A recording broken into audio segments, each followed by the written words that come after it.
Hello guys, today I will be showing you how to view Linktree analytics.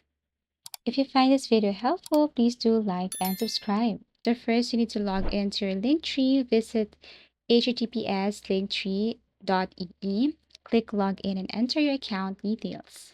On the left side, locate Insights. This is where you're going to see your analytics. So once you're logged in, you will land on your Linktree admin dashboard and you will see this Insight Analytics. Now you can explore Analytics Overview. Here you can see total views, how many times your Linktree page was visited, link clicks, click-through rate or CTR, top performer links, which links are getting the most clicks, daily, weekly, monthly trends.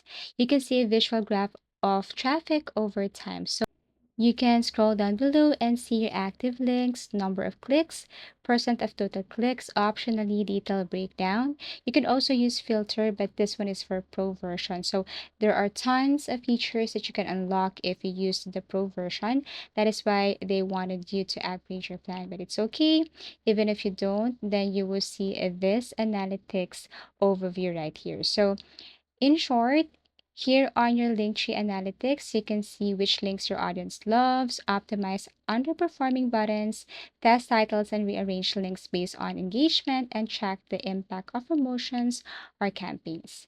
Thank you for watching and see you again in our next video tutorials.